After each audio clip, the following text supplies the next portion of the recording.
તો રુદ્રાષ્ટક એ મહાકાલેશ્વર મહાદેવના સાનિધ્યમાં ગુરુનો અપરાધ કર્યો. કાકભૂષણજીએ શંકરજી કો મેં માનતો તું સદગુરુનો અપરાધ કરે છે, જેને તેને પાળો પોષો તું નજરઅંદાજ કરે છે. અને ત્યારે પોતાના સાધકનું મંગલ કરવા માટે, અને આશા રાખું છું આમાં સૌને રુદ્રાષ્ટક કંઠસ્થ હોય છે, જે તુલસીનો પ્રસાદ છે, નરસિંહનો પ્રિય રાગ છે. જુનાગઢ નરસિંહ મહેતા સમીશાન નિર્વાણ રૂપમ વિભુ વ્યાપકમ બ્રહ્મવેદ સ્વરૂપમ નિર્ગુણમ નિર્વિકલ્પમ નિરેહમ નિરાકાશ વાસમ ભજેહમ નિરાકાર મોકાર મૂલમ તુરીયમ ગિરાજ્ઞાન ગોતીતમીશમ ગિરીશમ પરાલમ મહાકાલ કાલમ ત્રિબાલમ ગુણાગાર સંસાર પારમ નતોહમ ગુણાગાર સંસાર પારમ નતોહમ. હે મહાદેવ, હે મહાદેવ.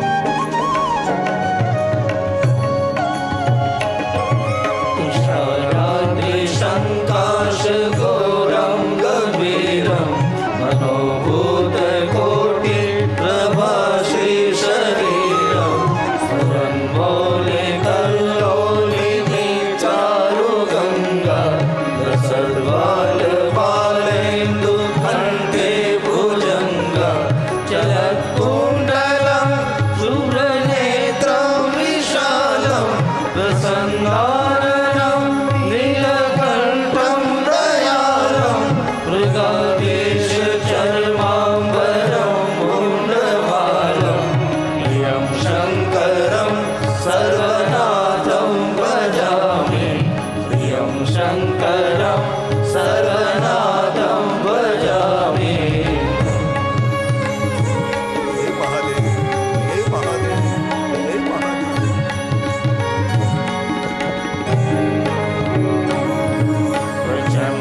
प्रचण्डप्रकृशं प्रगल्भं परेशम् अखण्डं अजं भानुकोटिप्रकाशं प्रयः शूलनिर्मूलनं शूलपाणि भजेऽहं भवानि पतिभावगम्यं कलातीत कल्याणकल्पान्तकारी सदा सर्जनानन्ददाता पुरारी चिदानन्द सन्दोहमोहापहारी प्रसीद प्रसीद प्रभो मन्मदारी प्रसीद प्रसीद प्रभो मन्मदारी. હે મહાદેવ.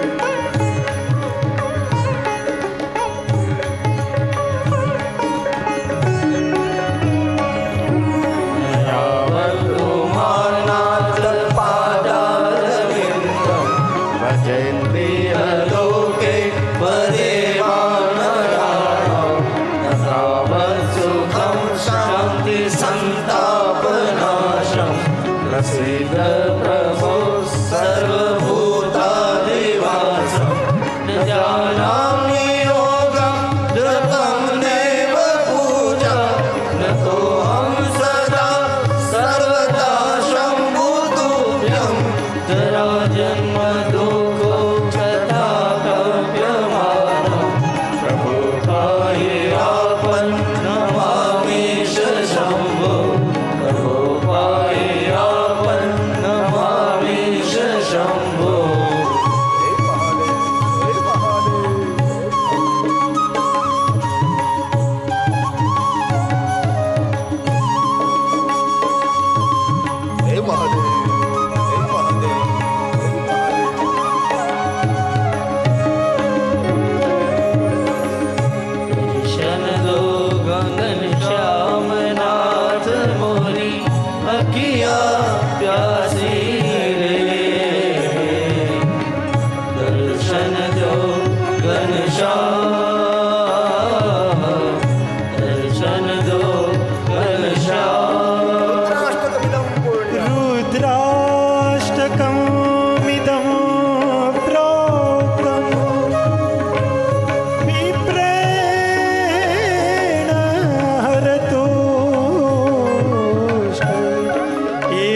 यन्ति नरापद्या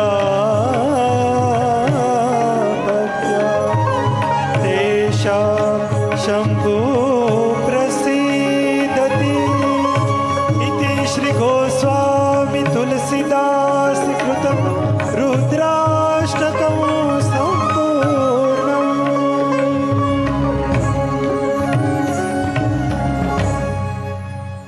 સૌને રુદ્રાક્ષ મુખપાઠ અને કંઠસ્થ હોય છે.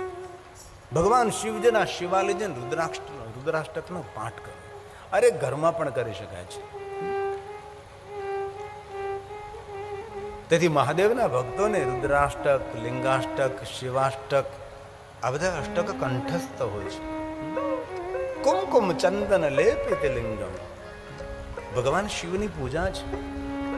રક્તવર્ણ ચંદન, શ્વેત ચંદન, કેસરીયુક્ત ચંદન, ભગવાનને ચંદનનો લેપ કરો. ચંદનના લેપ કરવા માટે ચંદનને ઘસવું પડે છે. આ બજારમાંથી લાવેલો કલર અરે મૂર્તિઓને ખરાબ કરી દે છે. ખબર નહીં આ કોણ લાવ્યું છે. અરે સુખડનું કાષ્ટ ઘસવું પડે છે અરીસા પર, તખતા પર. ચંદન ઉતારવું પડે તાકાત લગાડીને. આ રીતે ચારે ચંદન થાય. કેસર તમે મિક્સર તો કેસર યુક્ત ચંદન કહેવાય છે. આવી રીતે તેને તાકાત લગાવીને ઘસવું પડે છે ત્યારે એ ચંદન બને.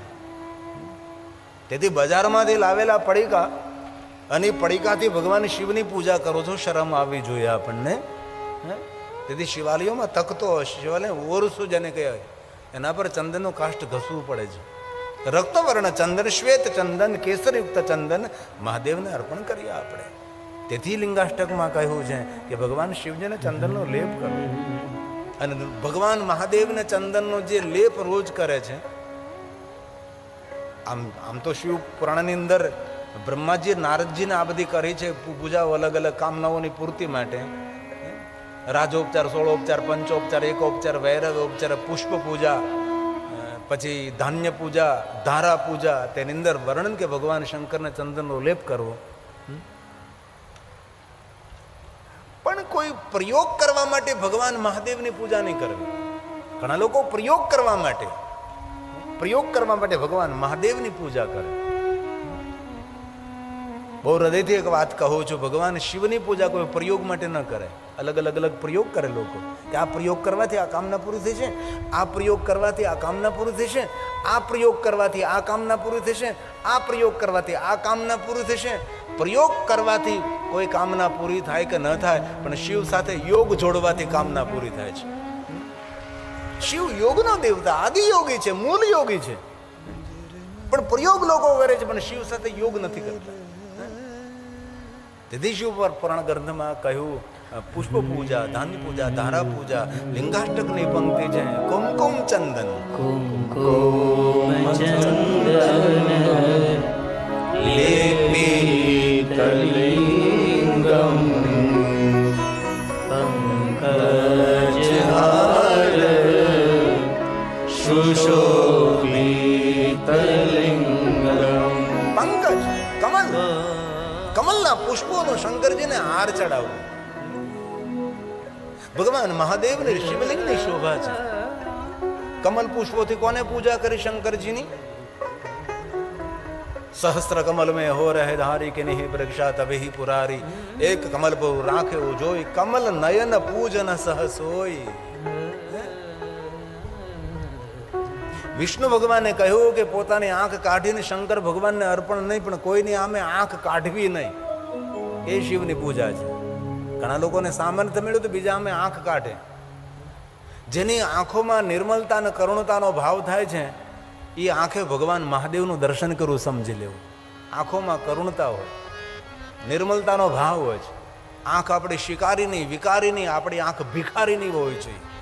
આજે લોકોની આંખો ભિખારી છે, શિકારી છે, વિકારી છે. આપણી આંખ કેવી હોવી જોઈએ? તો કે ભીંજાયેલી આંખો હોવી જોઈએ. જે રામજીની આંખો ભીંજાયેલી છે, કૃષ્ણની આંખો ભીંજાયેલી છે, વિષ્ણુ ભગવાનની આંખો ભીંજાયેલી છે. અને મારા મહાદેવની આંખો તો હંમેશા નીતરતી ને જર્જરતી આંખો ભીંજાયેલી છે. કરુણાનો દેવ છે ભગવાન શંકરજી. અને જેટલા મહાદેવના ભક્તો જોવો ને તમે જોઈ લેજો, એની આંખો ભીની હોય છે. એ કોરી આંખોવાળા ભગવાનની પૂજા ન કરે. જેની આંખોમાં આંસુ સવાયેલા હોય ને, એ જ ભગવાન મહાદેવનો ભક્ત હોય છે. જેની આંખોમાં કરુણતા હોય છે. દૂર જવાની જરૂર નથી. મહાદેવનો સાચા ભક્તનું દર્શન કરવું. વ્યાસપીઠ ઉપરથી પ્રશંસા નથી કરતો, પણ ક્યારેક અવસર મળે મોરારી બાપુની આંખ જોઈ લો. એ શિવ ભક્તની આંખ છે, જર્જરિત આંખ, ભીંજાયેલી આંખ. રામજીની આંખો નિરંતર ભીંજાયેલી રહેતી હતી. ક્योंकि મહાદેવના ભક્ત છે રામ. કૃષ્ણની આંખો હંમેશા ભીંજાયેલી રહેતી, ક્योंकि કૃષ્ણ મહાદેવના પરમ ભક્ત છે. મહાદેવના ભક્તોનું શ્રેષ્ઠ લક્ષણ છે એની આંખો ભીંજાયેલી હોય છે. ભૂલી ભાન ભૂલી જેની આંખડી રડેલી, એ ભગવાન સુધી પહોંચી શકે છે. જેની આંખમાં કઠોરતા, એ ભગવાન શિવ સુધી ન પહોંચી શકે. મહાદેવ પાસે પહોંચવા માટે આંખમાં આંસુ જોઈએ.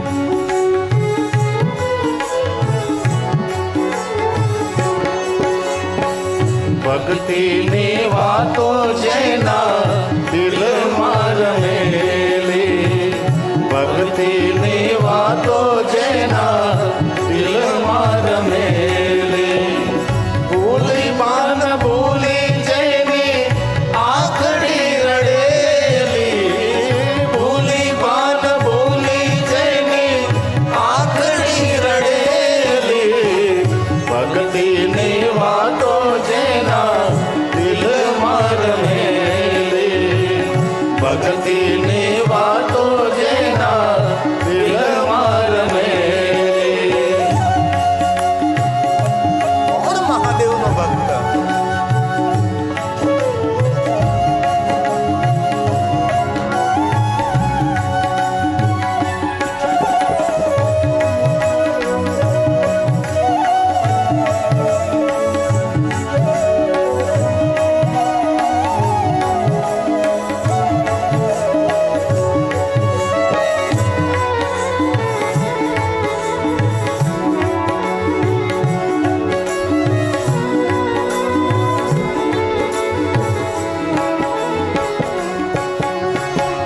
ભક્તિના મેદાનમાં જેણે મોરચા મંડેલા, શિબીએ કાયાના જુઓ કટકા કરેલા.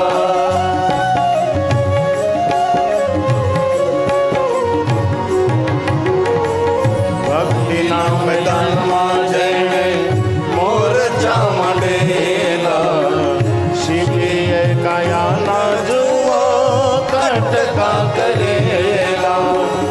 એક જ વચને જેણે પ્રાણ તો જગેલા, એક જ વચને જેણે પ્રાણ તો જગેલા, કરી છિન્ન ભીન કાયા ભક્તિ કરેલી, કરી છિન્ન ભીન કાયા ભક્તિ કરેલી, ભૂલી ભાન ભૂલી જેની આંખડી રડેલી, ભૂલી ભાન ભૂલી જેની આંખડી રડેલી, ભક્તિની વાતો જેના દિલમાં રહેલી, ભક્તિની વાતો જેના દિલમાં રહેલી.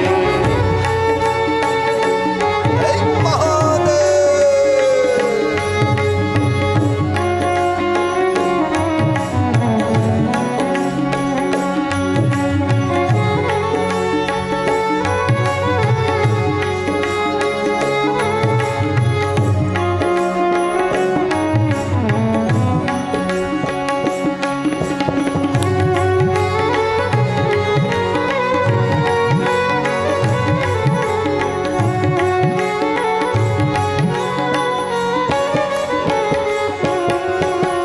ભક્તિનો ભેદ કોઈ વિરલા રે જાણે, રૂપિયા વિંધાણા જેના વચનો ન બાણે. હે મહાદેવ!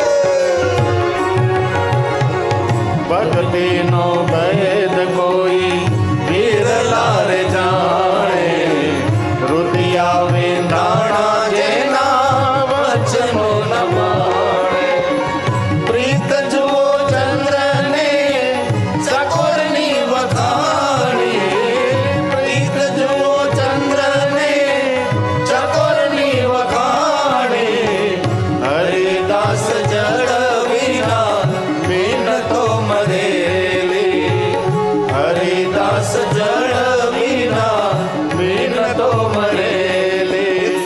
ત્યારે બહુ સરસ વાત કરી હતી. ઘણા સમયથી આ વાત હું પણ વિસરી ગયો હતો.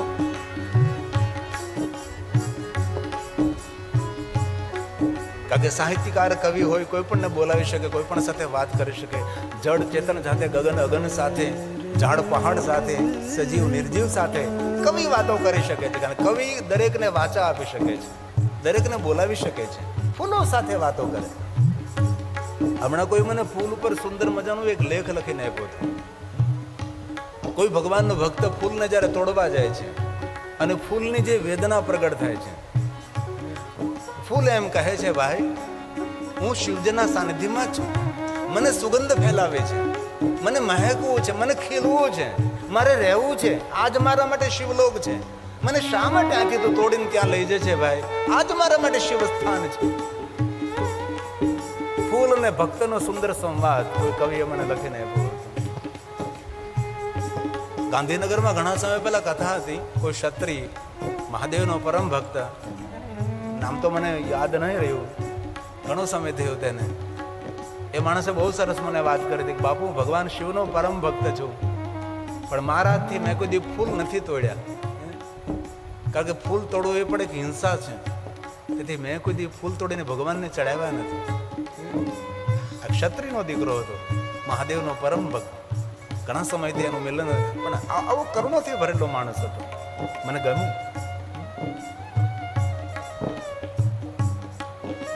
તો કવિ સાહિત્યકાર કોઈ સાથે વાતો કરે તો ચકોરને પૂછ્યું કે તું આકાશ સામે શું જોવે છે? તો કે હું ચંદ્રને પ્રેમ કરું છું. પેલો કવિ કહે છે, લેખક, કે પ્રેમ તો તેને જ કરાય જેની સાથે મિલન સંભવ હોય છે. જેની સાથે મિલન સંભવ નથી તેની સાથે પ્રેમ કરવાનો કોઈ અર્થ નથી. નહીં નહીં, મારો સાચો પ્રેમ, મારો હૃદયનો પ્રેમ છે. આજને તો કાલ ચંદ્ર સાથે મારું મિલન થશે. વ્યર્થ વાતો નહીં કર. પ્રેમની પરાકાષ્ઠા ત્યારે જ આવે છે જ્યારે પ્રેમી સાથે સંપૂર્ણ મિલન થાય છે. અને મનોવિજ્ઞાનનું એક લક્ષણ છે, કોઈ પ્રત્યે પ્રેમ હોય તો જ્યાં સુધી સ્પર્શ ન થાય ત્યાં સુધી પ્રેમની પરાકાષ્ઠા ન આવે. મિત્ર સાથે પ્રેમ હોય તો મિત્રને જ્યાં સુધી તમે ગળે ન લગાડો ત્યાં સુધી મિત્રની પ્રેમ, ભાઈબંધના પ્રેમની પરાકાષ્ઠા ન આવે. દીકરીના બાપ ઉપર પ્રેમ હોય, પણ દીકરીના પ્રેમની પરાકાષ્ઠા ત્યારે જ આવે છે જ્યારે દીકરી બાપને દુખણા લે છે, ત્યારે દીકરીના પ્રેમની પરાકાષ્ઠા આવે છે. બાપ જ્યારે દીકરીના માથા પર હાથ મૂકે છે, સ્પર્શ વગર પ્રેમની પરાકાષ્ઠા નથી. માને પોતાના બાળક ઉપર પ્રેમ હોય, બાળકને જ્યાં સુધી વાત્સલ્ય ન કરે ત્યાં સુધી માના પ્રેમને પરાકાષ્ઠા ન આવે. પોતાના બાળકને ચુંબન કરે, વહાલ કરે, ત્યારે માના પ્રેમની પરાકાષ્ઠા આવે છે. અને શિષ્યનો પ્રેમ ગુરુ પ્રત્યે હોય, શિષ્યના પ્રેમની પરાકાષ્ઠા ત્યારે જ આવે છે. શિષ્ય જ્યારે ગુરુદેવના ચરણ સ્પર્શ કરે છે ત્યારે શિષ્યના પ્રેમની પરાકાષ્ઠા આવે છે. અને ગુરુના પ્રેમની પરાકાષ્ઠા ત્યારે જ આવે છે ગુરુ પોતાના શિષ્યના મસ્તક ઉપર હાથ મૂકે છે ત્યારે ગુરુના પ્રેમની પરાકાષ્ઠા આવે છે. મિલન વગર પ્રેમની પૂર્ણતા ન હોય. મિલન સંભવ બને તો જ પ્રેમ શક્ય રહે છે. પ્રેમની સીમા છે. તેથી કવિ લેખકે કહ્યું કે ચકોર, વ્યર્થ છે તારા પ્રયાસો, વ્યર્થ છે. પ્રેમ તો તેને જ કરાય જેની સાથે મિલન સંભવ હોય. હવે ક્યાં આકાશમાં રહેનાર અમૃતને વર્ષા કરનારો ચંદ્ર અને તું ક્યાં ધરતી પર રહેનાર ચકોર, તારું મિલન સંભવ જ નથી. છોડી દે. ચકોર કહે, નહીં, મારા પ્રેમ ઉપર મને પૂર્ણ ભરોસો છે. મારો પ્રેમ ખંડિત નથી, મારો પ્રેમ અખંડિત છે. આજને તો કાલ ચંદ્ર સાથે મારું મિલન થશે. ત્યારે કવિ લેખક બોલાવે, ચકોર કહે, કઈ રીતે પ્રેમ, કઈ રીતે મિલન થશે? ત્યારે ચકોર કહે, મારું જીવન પર્યંત સવારથી સાંજ સુધી અને સાંજથી સવાર સુધી જ્યારે જ્યારે ચંદ્ર આકાશની અંદર હશે ત્યારે ચંદ્રની સામે હું તરસી નજરથી નિરંતર નિહાળતો રહે, ચંદ્રને જોતો રહીશ. ચંદ્રને પ્રેમ કરતા કરતા, ચંદ્રની સામે દ્રષ્ટિ કરતા કરતા મારી યુવાની પૂર્ણ થઈ. યુવાની પૂર્ણ થઈ, મિલન તો ન સંભવ બન્યું ને. છોડી દે. નહીં, સાંભળતો. ધીરે ધીરે મારી વૃદ્ધાવસ્થા અને ચંદ્રને હું પ્રેમ કરતો, ચંદ્રની સામે હું દ્રષ્ટિ કરતો રહીશ. વૃદ્ધાવસ્થા આવી ગઈ, મિલન તો ન થયું ને. ચકોર કહે છે, સાંભળ ભાઈ, ચંદ્રની સામે મીટ માંડી માંડીને જોતો રહે, ચંદ્રની સામે પ્રેમની વર્ષા કરતો રહીશ. ચંદ્રને ખબર હોય કે ન હોય મને ખબર નથી, પણ હું હૃદયથી ચંદ્રને પ્રેમ કરું છું. અને ચંદ્રને પ્રેમ કરતા કરતા મારું મૃત્યુ થશે. મૃત્યુ થયું, મિલન તો ન થયું ને. હવે તું સાંભળ, ચકોર કહે છે મારું મૃત્યુ થશે અને કોઈ સજ્જન માણસ અહીંથી પસાર થશે, મારું શબ જોઈને તેને અગ્નિ સંસ્કાર આપશે અને મારા શબમાંથી રાખ થશે. અને ક્યારેક શંકરજી અહીંથી નીકળશે. શંકરજીને રાખ પ્રિય છે, ભસ્મ પ્રિય છે, વિભૂતિ પ્રિય છે. મારા શરીરમાંથી બનેલી ભસ્મ જ્યારે શંકરજી પોતાના મુઠ્ઠીમાં લઈ અને પોતાના ભાલમાં જ્યારે ધારણ કરશે ત્યારે ચંદ્ર સાથે મારું મિલન થશે. એ પંક્તિ પ્રીત જુઓ ચંદ્રને ચકોરની વખાણે, પ્રીત જુઓ ચંદ્રને ચકોરની વખાણે, હરિદાસ જળ વિના મિનતો મળેલી, હરિદાસ જળ વિના મિનતો મળેલી. ભૂલી ભાન ભૂલી જઈને આખડી રડેલી, ભૂલી ભાન ભૂલી જઈને આખડી રડેલી. ભક્તિની વાતો જેના દિલમાં રમેલી, ભક્તિની વાતો જેના દિલમાં રમેલી, ભક્તિની વાતો જેના દિલમાં રમેલી. કુમકુમ ચંદન લેપિત લિંગમ. ભગવાન શિવ પર કોઈ પ્રયોગ નહીં, યોગ કરો. पंकजहार सुशोभित लिंगम सहस्त्र कमल में हो रहे दारी किन्हीं परीक्षा तबे पुरारी. एक कमल भरो राखे जोई कमल नयन पूजन सहसोई. कठिन भक्ति कठिन भक्ति कठिन भक्ति कठिन भक्ति देखी प्रभु शंकर भये प्रसन्न दीक्षित वर. प्रणयाम रक्षाय त्रिपुर हर जागृति जगताम. કમલ પુષ્પોથી મહાદેવનું પૂજન કર્યું છે. તેથી તમે જો પ્રાચીન કોઈ શિવાલય હોય ને એ સરોવરના કિનારે હોય. શા માટે? સરોવરમાં સુંદર કમલ ખીલે છે અને કમલ પુષ્પોથી મહાદેવનું પૂજન થાય છે. અને થઈ શકે ત્યાં સુધી કોઈ પુષ્પો પર પગ ન મૂકો, કારણ કે પુષ્પોમાં લક્ષ્મીજીનો વાસ છે. ઘણા મેં સાધુ સંતોને જોયા છે, કોઈ પુષ્પો પર પોતાનો પગ ન મૂકે, પુષ્પો પગે ન કચરાય. આ લિંગાષ્ટકની પંક્તિ છે. કુમકુમ ચંદન લેપિત લિંગમ.